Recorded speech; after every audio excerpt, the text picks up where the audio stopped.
Okay, so this is my setup, and when I do very heavy-duty readings for a client, I like to use the Rider-Waite Smith Tarot because it has the most basic of tarot symbols on there. There is nothing extra added to the cards. They are 100% traditional. This way, if I do go into channeling mode during the reading, I don't have anything on the cards that are going to distract me from that. This is the Radiant Wise Spirit Tarot, which was published by Lo Scarabeo just a few years ago. I like it because the images are traditional, the colors are a little bit more vibrant, and it has kind of like a tea-stained look to it. I'm already getting loopy and I haven't even started doing the reading yet. So again, really old looking. I always mean to go back with like a stamp pad and age the edges of the cards. I haven't done that yet. I'm going to do that one of these days. But it's a lovely version of the Rider-Waite Smith deck. I highly recommend it. Really good cardstock quality too. I've had this deck for a few years. I use it often. It is still difficult to shuffle. These cards are stiff, but it's, you know, the quality of the cardstock. So this is the type of deck that will pretty much last you a lifetime, unless you're really rough on your cards. I am not. I take gentle care of all my decks.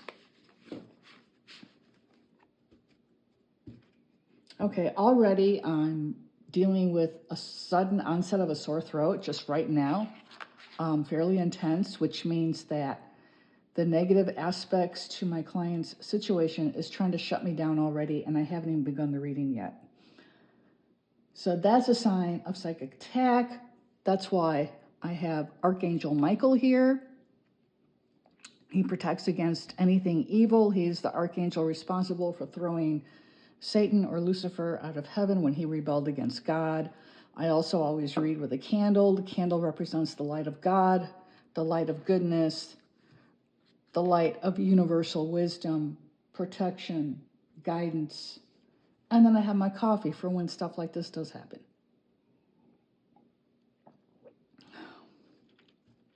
Also, not last night, but the night before last, I was having a nightmare. And this is the night before this woman contacted me about her very serious spiritual problem. I had this dream the night before that I was in my childhood church. I was raised Catholic.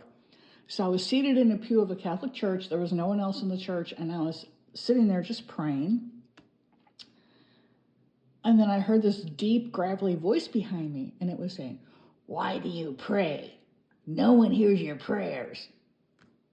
So I knew what that was, and I spun around, and of course there's a demon sitting there. I call on Archangel Michael. I start fighting the demon, and then Michael comes and vanquishes the demon, gets him out of the church. And how the demon could get in the church in the first place, I've had that nightmare. That's a repeating nightmare for me, and it's a warning. It's a warning from the dark side saying, we're about to go to battle again for a client. So you better be ready, because this time I really am going to kick your ass. And I'm just like, no, you're not, because Jesus and Michael are always there for me, always. All I have to do is call on them. And it's always Michael who comes. Jesus doesn't enter these type of dreams with me, but Michael always, always, always comes. So if you're ever feeling threatened, if you're ever feeling really afraid, call on Archangel Michael and do so in your own words. He does have an official prayer that was written by Pope Leo XIII about 100 years ago. Maybe it was 100 years ago. I don't know. I would have to look it up. But and that one is the traditional, Saint Michael the Archangel, defend us in our battles. Be our protection against the wickedness and snares of the devil. May God rebuke him, we humbly pray. And do thou, O Prince of the heavenly host, by the power of God, thrust into hell Satan and all evil forces who wander the world for the ruin of souls. In the name of Jesus, amen. That's it. You can Google it. It's online everywhere. There's also various other prayers to Michael you can use, some of which may be more specific to your situation. Just again, just Google them. There's a lot out there. There's a lot of beautiful prayers to him. They all work. I've used so many different prayers to him, but that's my go-to because it's the one I've memorized since a child. In my Catholic church, every Mass began with the prayer to St. Michael as the priest walked around with his censer of frankincense and myrrh, cleansing the area before starting the official Mass. I don't know if they still do that, but in my church, growing up, they did. It's okay, but yeah, I had that dream, and then when I woke up, I had this scratch against the back of my hand, and in the nightmare, as I spin around in the pew to look at the demon, I put this hand on the back of the pew I'm sitting in, right? So my hand is across the top edge of the pew, and the demon reached over with his thumb and just went across my hand. And I woke up with that, and I was just like, oh shit. And then a few hours later, this client messages me on Facebook, and I'm reading her message going, oh shit, there it goes. That's it. This is the case. So what I'm doing is I'm doing this reading for her. She did not order this reading. I told her due to the severity of the situation and how it has impacted her immediate and extended family, I wanted to pull some cards to really see the type of energy we're dealing with here, and that will better equip me then to make recommendations to her as to what type of candle work would help her the most. Because I do all different kinds, and in my candle work, I combine Reiki. I'm a Reiki master teacher. I am the exclusive channel for the clear iridescent energy ray of Archangel Michael. If you're one of my friends on Facebook, you may be in that group. And I am also the exclusive channel for PARANORMAL, which is an ancient Egyptian healing and manifestation modality that comes to us not just from the ancient Egyptian pantheon, but also it has its foundation in extraterrestrial energies. So I combine all of that with my candle work, and I also use crystals and stones and herbs and essential oils, so you get the whole magical rigmarole. When you order a candle working from me, and I used to call them spells, then my guides wanted me to call them enchantments, so I started calling them enchantments. Now my guides want me to call them positive energy transmissions, or PET, or PETs for short.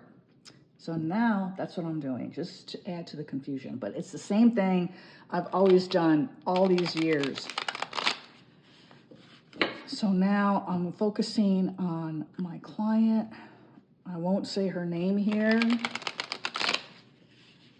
but I'm thinking about her, and pictures of her I've seen on Facebook. I know what she looks like. Focusing on that as well. And we're going to see what's going on with her family, and where this energy comes from, how severe it is, and how best to get rid of it. Okay.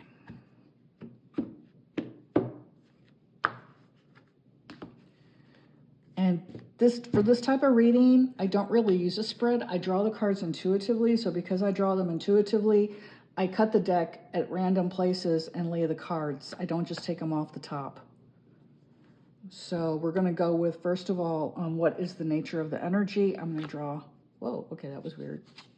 I'm going to draw a card on that. I'm going to draw a card on where is it coming from, or who is it coming from.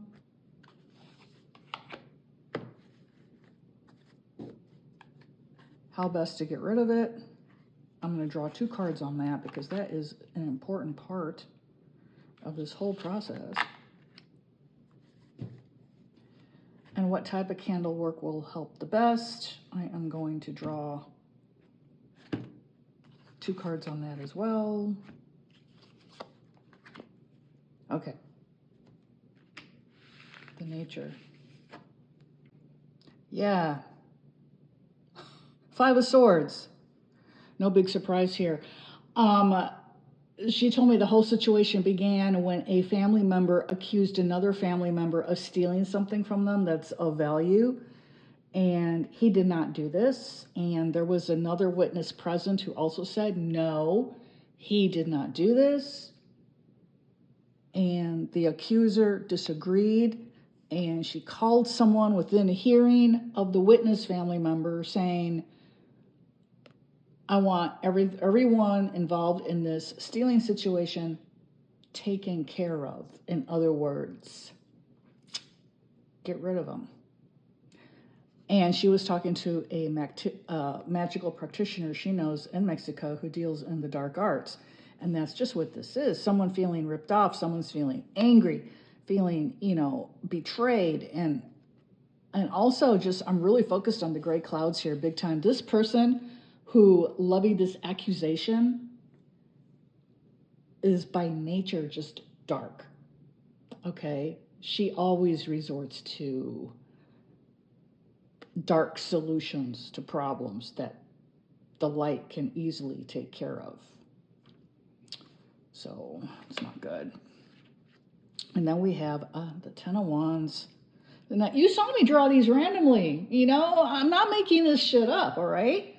A Ten of Wands, feeling burdened and just overwhelmed. And this is exactly how my client is feeling because of this commissioned curse that this extended family member ordered against other family members that are closer to my client.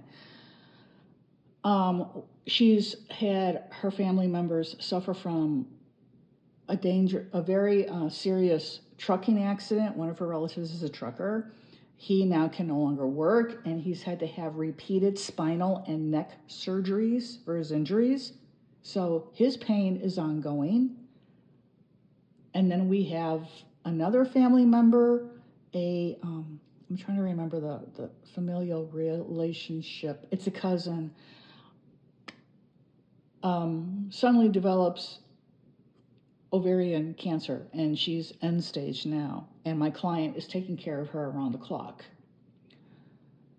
And then we have my client's husband, who did a flip-flop in his personality suddenly, just out of nowhere, and ended up causing permanent harm to himself, which was not in keeping with his character.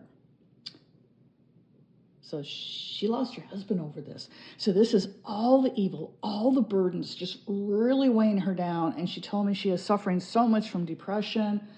Anxiety is through the roof. That's what this is. Definitely what this is.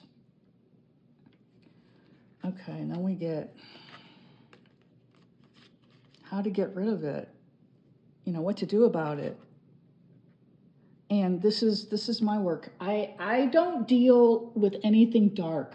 I never have, because I had an aunt who was a practitioner, and she never told me she was a practitioner.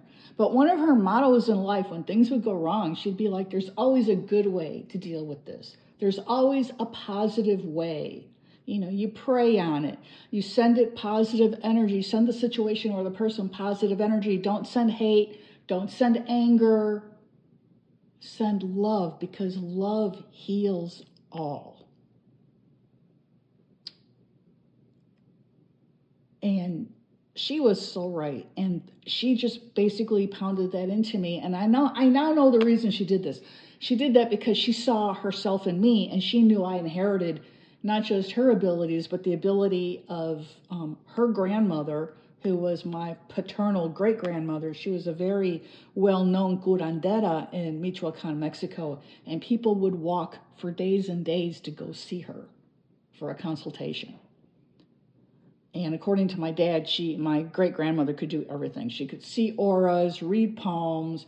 She read regular playing cards, read tea leaves, through the bones, did all sorts of stuff. She was just extremely gifted and created herbal tinctures and healing salves for people and all that stuff. That's all the positive energy. That's what these two cards are saying, that even though this situation is really, really dark and we're dealing with extremely negative energy, there's a light that can be cast on this energy to get rid of it. The Four of Wands. This is a card of the establishment of a family, of a happy family. It's a card that represents a happy home. This is not what my client has right now, but it's saying with positive healing candle work that is going to focus on bringing peace and healing to the home and therefore to the family, all this can be negated.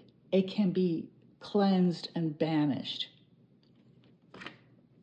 And then we have the Page of Cups.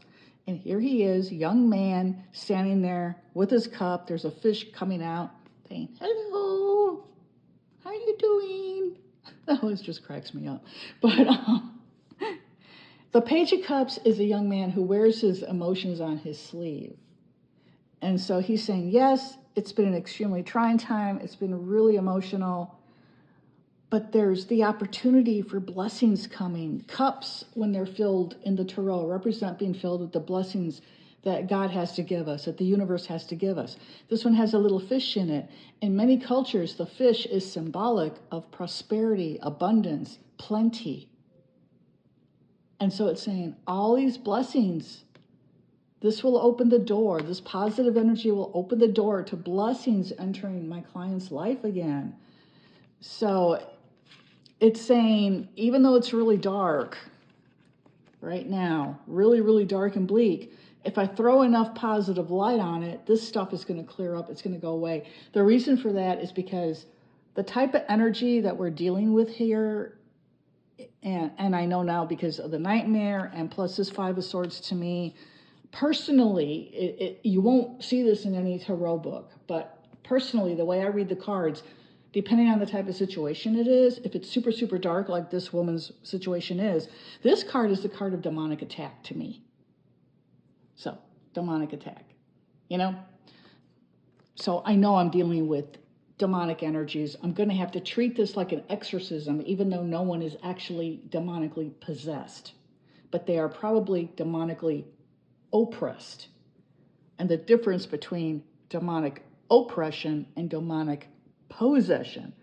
Oppression is when the demon's in your brain and it's sending you all these really dark, negative thoughts, and it's telling you you're worthless, nothing you do is ever going to work out, God doesn't love you, God doesn't even listen when you're praying, and why don't you just end it all right here?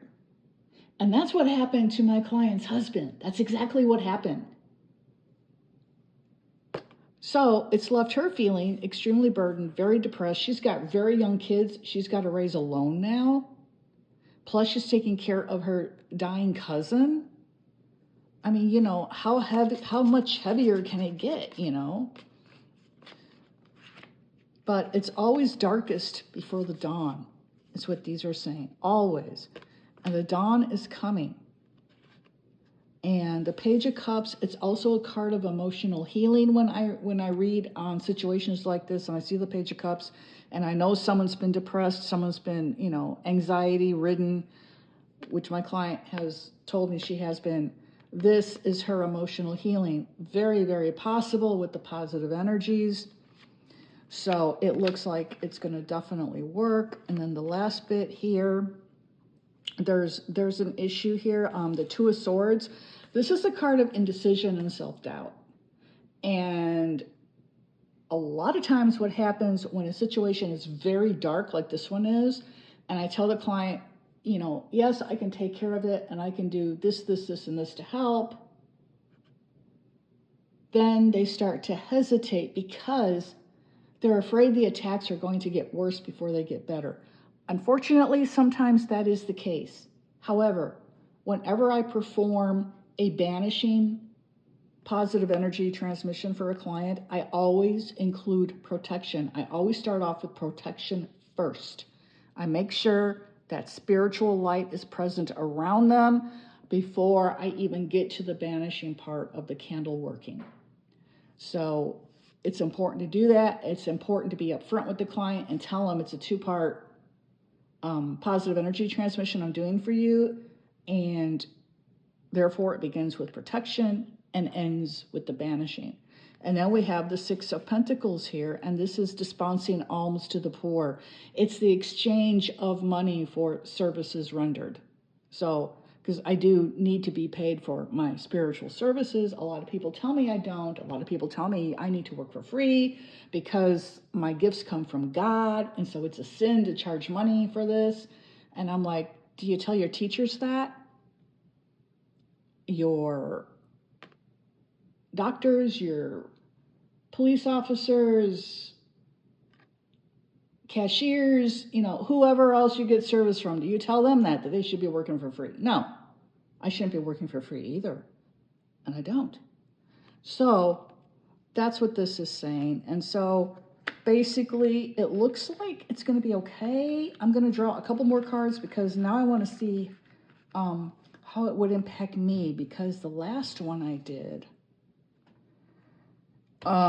which is still kind of an ongoing case. I have to see with her. I have to do a follow-up positive energy transmission for a different client who has a different type of situation. It's still pretty dire, but not as dark as this one by any stretch. Thank God.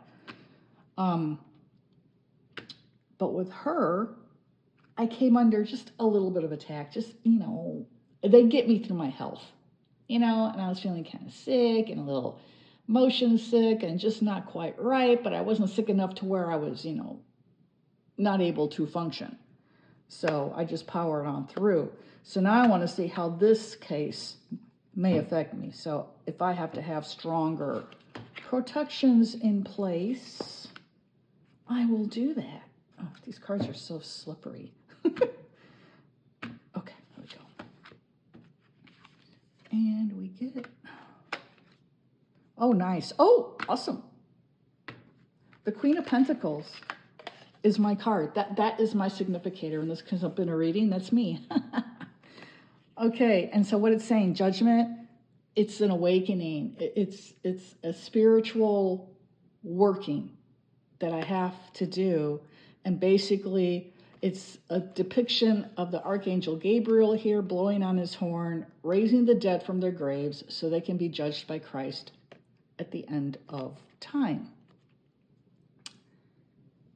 It's a card of spiritual awakening. It's also, for me, in readings like this, it's a card of directed intention, directed spiritual energy. So this card for me represents the positive energy transmission itself, the working I will perform on behalf of my client. And then the Six of Cups. Six of Cups is nostalgia for the past, thinking about the friends you grew up with, missing your hometown, maybe thinking about pets you had when you were a kid. All that stuff you miss from your past.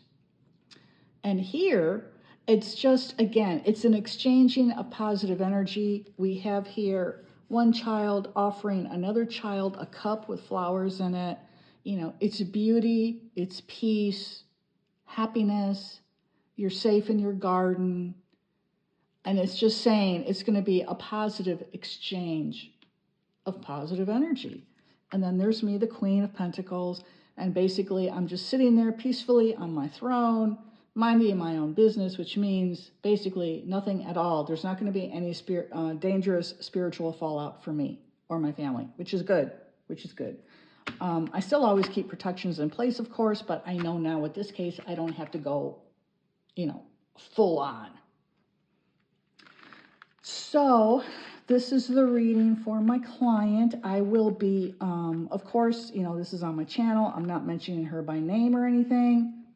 I'm going to be sending her the link to this video. It's going to be also posted publicly because, again, I did not mention her name. And if you would like a reading from me, by all means, let me know. My email is in the description of this video, and in the first comment, I have pinned a link to how you can order a reading from me. It is $60, and you get 5 to 7 cards. And again, I will explain what the imagery means. I may channel for parts of it. I can't always guarantee that. That just comes and goes as my angels and spirit guides see fit. So I hope you've enjoyed this. I hope that you've learned something. And the next type of video I'm going to be doing is I'm going to be taking you all through how to set up a journal to be your Book of Shadows or your witchy journal, your grimoire. But of course, if you look at my other video up here, you'll see that the Book of Shadows and the grimoire are not the same thing. So you should watch that video if you have any questions about that. Thank you so much for watching, for subscribing. Thank you to all my new subscribers. I hope you found this useful. And as always, if you have any questions about my services or you're having a spiritual issue going on, please feel free to email me. I'm always available in email. I strive to answer all emails within 48 hours, unless it's the weekend. I try to stay off the phone and computer on the weekends. So again, thank you so much. This is Neferkefri of Magical Musings, wishing you all a very blessed day ahead.